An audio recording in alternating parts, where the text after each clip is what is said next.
6학년 국어 14회입니다. 6학년 국어 14회. 자, 얼른 해보도록 하겠습니다. 빨리빨리. 자, 숲이 준 마법 초콜릿. 자, 무슨 내용이 이런 내용이 있네요. 자, 6번에서 보니까 자, 성민이가 숲에서 누구를 만났냐면 숲의 마음 할아버지를 만났어요. 자, 이게 연극이에요. 극본이에요. 그래가지고 기억을 나타내는 표현은 기억은 그냥 대사기 자체이기 때문에 그냥 하는데 말을 하는데 등장인물은 등장하지 않는 게 좋아요. 왜냐? 소리라고 처음에 돼 있었거든. 이게 약간 정령이라는 표현이 나오는데 마음의 소리 같은 그런 거예요. 자, 성민이가 숲으로 간 까닭은 뭐냐? 숲은 천천히 걸어도 느리게 생각해도 되는 곳이기 때문이다 라고 표현한 곳이 있었습니다. 그래서 좋아합니다. 그래서 숲의 할아버지가 알고 있는 건 뭐냐면은 숲에서 벌어지는 모든 일을 알고 있고 그 다음에 성민이가 숲을 제일 사랑한다라는 거를 알고 있다라고 내용에 나왔습니다. 그래서 여기 한번 보고 오면 선생님이 안 보고 왔구나. 그냥 회리릭 지나갔는데 미안해요. 자, 그래가지고 여기서 보면 할아버지가 알고 있는 게 넌 지금까지 이 숲을 산 사람 중에서 제일 이 숲을 사랑하고 아끼는 사람이야. 이걸 알고 있다고 그랬습니다. 그쵸? 나는 이 숲에서 벌어지는 일들 속속히 다 알고 있거든. 누가 제일 사랑하는 사람이라는 것도 알고 있지. 그래서 이게 9번과 관련 있는 내용이었습니다. 자, 그 다음에 여기서 10번과 관련 있는 거 고개를 푹 숙였어요. 어떤 마음일까요? 바로 10번으로 가볼게요. 성민이 마음은요. 걱정이나 근심에 잠겨서 기분이 안 좋은 거죠. 우울한 거죠. 그래서 고개를 숙였겠죠. 가 부분이 어디냐면은 요렇게 위로 다 잠깐 올라가면 요 부분이 가죠. 가. 여기 이렇게 가라고 써져 있는 요 부분. 여기가 해설입니다. 해설. 해설 부분이라서 자, 문제로 다시 한번 가볼게요. 자, 해설 부분에서는요. 무대가 어떻게 시작되는지 그리고 어떻게 바뀌는지를 설명을 해주고 곧 나오는 사람을 설명해줘요. 근데 실제 읽어주지는 않아요. 옛날에는 읽어주기도 했는데 거의 읽어주지 않고요. 그냥 장면을 바꿉니다. 눈으로 시각적으로 그게 바뀌어요. 자, 이거는 이 글은요. 극본인데요. 연극을 공연하려고 쓴 거고요. 해설, 지문, 대사 이렇게 요소가 있고요. 인물의 말과 행동을 직접 나타내요. 그러니까 글에는 직접 나타나 있는데 공연할 때는 행동은 안 드러납니다. 행동은 뭐 읽어주지 않아요.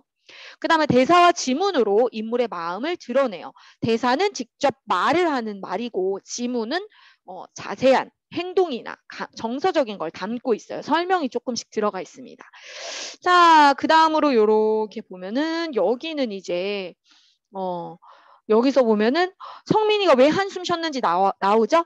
혜지를 제일 좋아하는데 군뱅이라고 놀렸대. 그 다음에 느리다고 이렇게 놀려서 힘들다 이거지? 이렇게 한 번 더 확인해서 물어봤고요. 그러면서 마법의 초콜릿을 줬습니다. 효과가 뭐냐면은 혼이 난다. 이게 놀렸던 사람은 혼이 난다. 무시하는 사람도 혼난다. 그런데 무지갯빛 초콜릿의 효과는요. 네가 좋아하고 있는 사람도 변하지 않아. 좀 난해해요. 자, 무슨 내용인지 한번 문제를 풀면서 좀 더 파악해 보도록 하겠습니다. 자, 13번 숲의 마음 할아버지가 성민이에게 마법의 무지갯빛 초콜릿을 왜 줬어요? 성민이를 놀리는 사람을 혼내주려고 그런 거는 아니죠. 혼내주려고 한 거 맞지. 금방 읽어놓고. 그 다음 마법의 힘을 보여주려고 초콜릿을 줬는데요. 마법 성경적이진 않네요. 자, 그 다음에 성민이가 이제 고개를 숙이면서 고민을 얘기할 때 천천히 작게 말을 했겠죠. 근데 할아버지는 자상하게 달래주었겠죠. 그래서 가와 다가 되겠습니다. 자, 화면이 잘 안 보인다. 그러면은 여기를 화면을 설정해서 고화질로 바꾸세요. 앞으로 성민이에게 무슨 일이 벌어질지 상상해서 쓰세요. 각자 쓰면 돼요. 이제 그 뮤직에피 초콜릿을 친구들에 먹게 해서 아이들이 혼났다 뭐 이런 내용을 써도 되고요. 더 이상 성민이에게를 놀리지 않았다 뭐 이런 내용들 여러 가지를 상상해서 써보세요. 자, 해설은요. 무대가 바뀌는 장면을 설명을 하는 거예요. 뭐 계절이 바뀌기도 하고 그 배경이 바뀌는 걸 설명을 하는데 그게 말로 실제 연극에선 표현되지 않고 그냥 무대 장치로 표현이 되는 거죠. 지문은 괄호 안에 써가지고 이제 거기에서 쓰는 방법이 그렇게 되고요. 대사는 직접 말을 합니다. 직접 말을 해요. 그래서 대사를 인물의 마음에 맞게 다 반가워. 그러면서 아, 네가 용범이로구나. 반가운 상황이야. 그럼 웃으면서 웃음소리가 섞인 듯하게 얘기하는 게 맞겠죠. 자, 그래서 여기에서 보면은 이야기는요.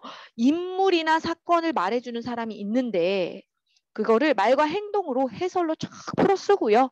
자세하게 표현을 해줘야 돼요. 자, 연극부터 어휘를 한번 볼게요.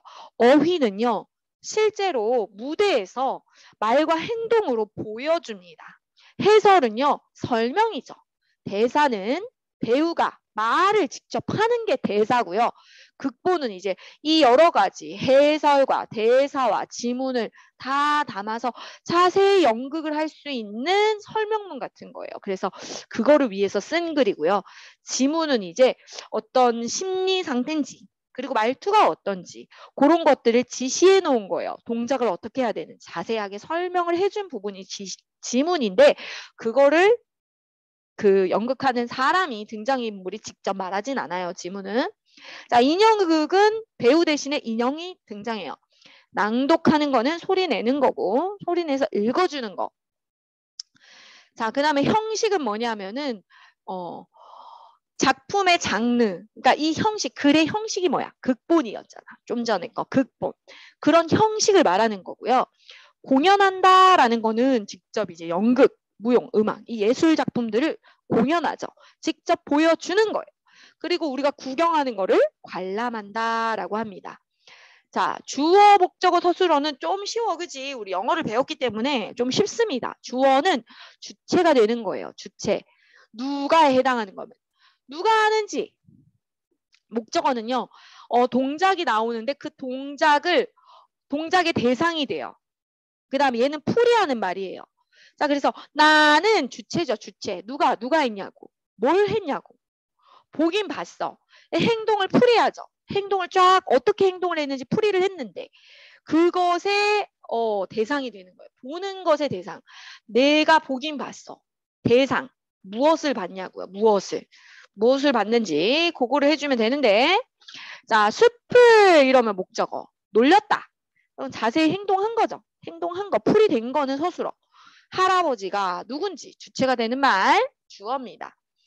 자, 화가가 그립니다. 누가 무슨 행동을 해요. 그런데 무엇을 했는지에 해당하는 부분이 목적어라고요. 자, 넘어가겠습니다. 자, 선생님이 주방에서 하다 보니까 좀 뒤에서 환풍기 소리가 좀 크네. 오늘따라 들어가면 안 되는데. 자, 여기서 같은 점은요. 내용하고 주인공이 같아요. 그런데 표현 형식이 다르죠. 가나다가 가는 책이고요. 나는 드라마고 다는 연극이죠. 자, 이렇게 연극을 보았던 거나 아니면 직접 뭐 꽁트라도 해본 적 이런 거 있잖아요. 연극을 보러 간 적이 있다? 아니면 내가 교회에서 연극을 한 적이 있다? 아니면은 뭐지? 연극에 관련된 자신의 경험을 써보세요. 자, 연극이 다른 형식의 작품들과 다른 점은 무엇입니까? 배우와 관객이 서로 만나죠. 그리고 불이 꺼지면서 장면이 바뀌어. 좀 시간이 걸려. 그때 바로 해야 되기 때문에. 그래서 무대 위에 사람이, 인물이라고 하죠. 작품의 인물이 등장해서 말과 행동을 직접 하는데 동영상으로 된 거는 연극이 아니에요. 자, 4번. 연극을 하려고 인물의 대사나 행동을 쫙 적어놓은 이 전체를 다 적어놓은 게 극본입니다.